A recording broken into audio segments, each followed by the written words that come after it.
It's David Ducker coming back at you, and today I want to talk about player pacing. As a player, how can you control the flow of the game? How can you contribute to the game being a success through your pacing? This is something that's been brought up both in my home game and in some online games, in the Lost Colonies and other online games. And that's we have a few players who are trying to find their pace, who don't know anything about pacing, or who are on a different pace from the rest of the party. So let's explore that. Let's talk about it.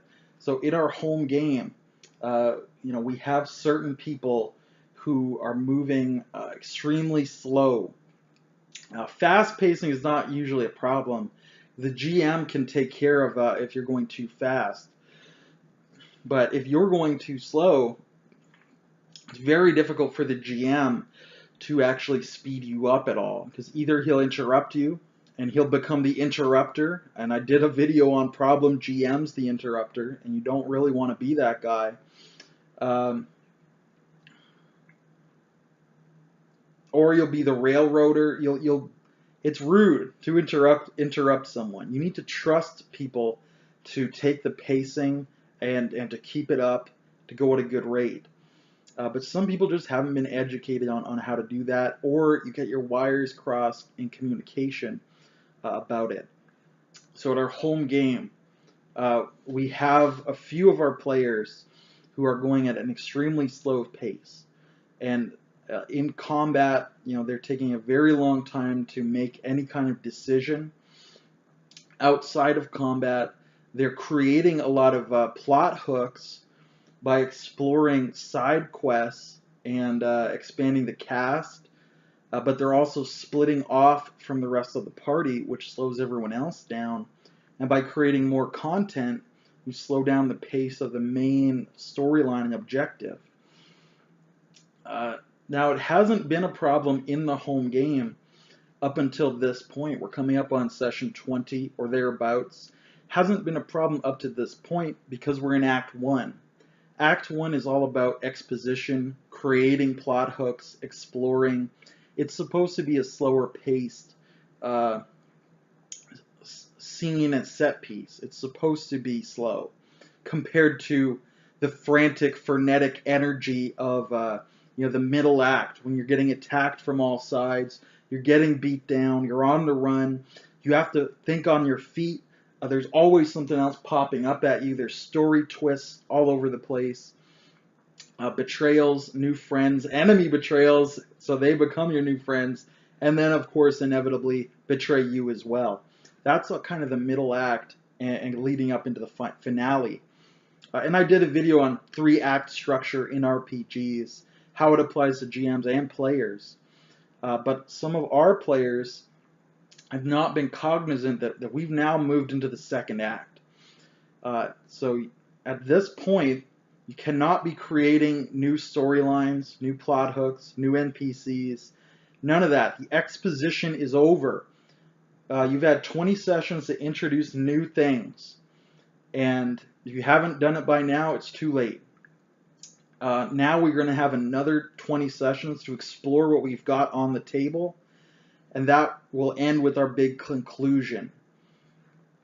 Okay, so we really need to focus in at this point in the game, and to not do so will damage our pacing. So our players, of course, need to be cognizant of this. They need to realize we've hit the inciting incident. Stuff's going down. We're under attack. We need to rescue people. We're positioning for the final showdown. So it's not a good time to go off, split the party, have a long role-playing scene with a very minor or new NPC. Everyone else will be waiting when it's supposed to be this frenetic energy, and they're just waiting and they're watching you talk slowly.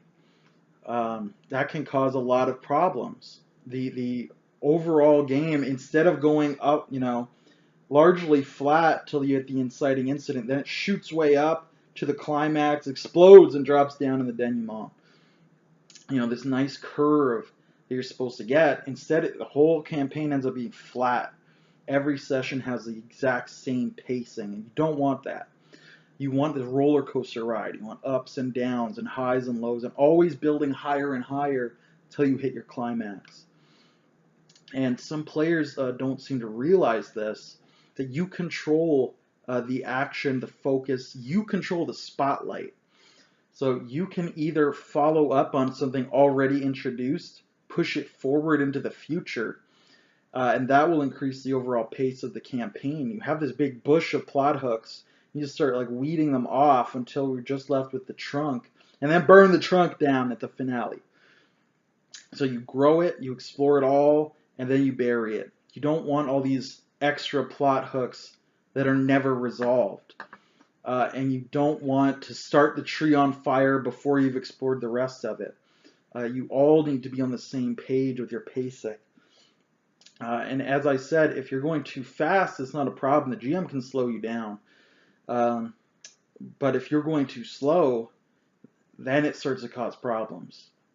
So I just want to share this information with everyone. For those who are not familiar with the power that you have narratively as a player to move the story forward and forward, hit the main story, the main story, the main story, get the bad guy, save the princess, whatever it is, drive it hard and fast and heavy. And instead of meandering and looking around and wandering and wondering and getting these plot hooks that don't drive the story forward. Again, in the first act, no problem. Go as slow as you want. But in that second act, it's like, okay, the stage is set. The inciting incident has happened. And that's the important part. That's the one where it shifts from Act 1 to Act 2. Something big happens. And after that big event, time is limited. The pacing picks up. Enemies are everywhere. So you need to pay attention to when that happens.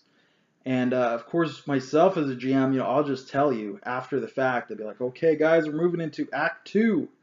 To pick up the pacing. We're coming up to the climax. We only have, 10 sessions left. And that kind of brings me to my second part. And this is for one-shots and mini campaigns. Because you'll have one pacing for the full-length campaign. 20 sessions, 50 sessions, 100 sessions, whatever it is. You'll have one pacing style for that. But when you're in a one-shot or a mini campaign, and you've only got one session, or you've only got 10 sessions, or you've only got 5 sessions, or whatever it is, your time is limited. So you don't have time to go on a side quest at all, to introduce a new NPC at all, to talk to someone who's not relevant to the main storyline. You don't have time for any of that. Again, if you're moving too fast, the GM can slow you down. And there's nothing wrong with getting some role-playing in, but at a certain point, you're going to impact and affect the pacing. It's almost less bad for a one-shot because one-shots should be very foolproof. Beginning, the ending, and 6 optional things. And if you're really slow, you might just have a beginning and an ending, and that's great. But if you're really fast, you might have a beginning, 6 things, and then an ending. That's great too. So one-shots are kind of foolproof, and I've done my video on how to do one-shots to make them foolproof if you don't know how. But mini campaigns are where we've been having problems. Those of you who have been watching The Lost Colony will recognize the amount of plot that we've covered over our, I believe we're at 2 sessions, has been very low. And at a certain point, that's fine. But at a certain point, that can be damaging as well. The entire campaign was pitched at the players to be 5 or 10 sessions, somewhere in that range. So to me as a player, that tells me what kind of pacing I need to keep in mind. And I told them we're going to have, I think this is in the session 0, which I broadcast. So you can even see me tell them that we're going to have 5 factions. Every faction has an adventure to introduce and explore them. And then once everyone's introduced, because introduction is Act 1, we're going to have an inciting incident, And then Act 2 will cover like 2 or 3 sessions. That'll be when everybody, all these 5 people, are now interacting with each other. They're fighting you. You're making alliances, betrayals, breaking friendships up. Once you know who they are, because if you do that stuff without knowing who they are, it doesn't matter. So we have to spend 5 sessions introducing them so that we can have 2 or 5 sessions playing them off against each other. Because you can't jump right into playing them off against each other when you have no history, you don't know who they are, you'll be confused. So you just can't do that. But I digress, that's a tangent. So the players know 5 factions, 5 adventures, 5 sessions there. Then we're coming to an inciting incident of some sort, and we're going to blow it off in like 2 to 3 sessions. So it's going to be like 5 to 10 sessions, because they might not do any of one of those adventures. The Navigator House might come up to them and ask them for a favor, and they say, "Fuck you, Navigator House, I never liked you, and don't ever talk to me again." And I'm like, well, instead of 5 adventures, now it's 4 adventures. And that's great, that's fine, no problem at all. Because they've established some kind of history with that Navigator House now, so when the inciting incident happens, they can build on that relationship, or that enmity, as the case may be. So that's why it could be less than 7 sessions. Right? So I've told them this ahead of time, and a good GM should. How long's the campaign? Tell your players that. If you don't know, if you can't guess, that's a major red flag. Either you don't have a plan, which is a horrible red flag, or you don't know anything about pacing, which is not nearly as bad. Like, I'd much rather have a guy who's like, I got a plan, I know exactly what we're doing, but he just doesn't know how long it's going to take. That's way better than the guy who's like, I have no idea what we're doing. I'm like, well, that could be real bad. And I think I did a problem GM video on that, the improviser, the empty sandbox syndrome. But that's another tangent. So as a player, pay attention. If it's a one-shot, pace it like a one-shot. Vital scenes only. If it's a mini campaign, pace it like a mini campaign. Vital scenes only. If it's a full-length campaign, do whatever the heck you want until that inciting incident. Then dig in and say main plot only, and drive your way through that. So that's just what I wanted to say about player pacing. Don't have side scenes. Don't have new plot hooks. Don't have new NPCs. Don't have anything new. Anything that's off to the side of the main adventure, unless you know you have time for it. Because if you're taking away time from something else, something vital, you're causing a problem. And of course, the main example is, in a one-shot, you need to get to an ending in 4 hours, or however long it is. And anything that stops you from hitting the end in 4 hours, because that'll be a huge problem. Beginning, middle, and then nothing. It's like, well, that was terrible. Don't do that. Whoever caused that to happen is doing a disservice to everyone at the table. So if it's a mini campaign, that's probably the greatest level of strain on the players, as far as knowing how to pace themselves. But try to hit through. It's almost like a series of one shots. So try to grind through fast without all these side quests and details. And your GM should be identifying this to you. And again, in a full-length campaign, take all the time that you want until the inciting incident.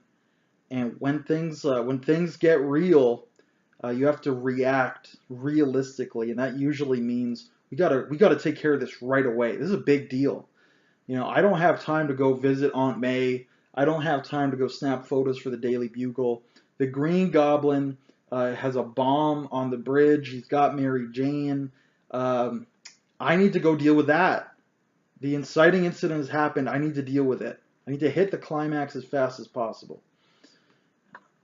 So that's what I mean by inciting incident. Like, it's something that needs to be taken care of right away. It's imminent danger for you, for the whole world, for your faction, whatever it is. At that point, switch into one-shot pacing, switch into mini-campaign pacing, and push through to the grand finale. You can always discuss this out of character with your GM, away from the table. You know, I'm always asking my GMs, hey, how long's the campaign? How many more sessions will the campaign be?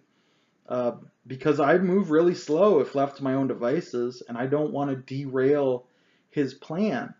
And a lot of GMs don't have a plan, which, as I said, is that's like the worst place to be, in my opinion.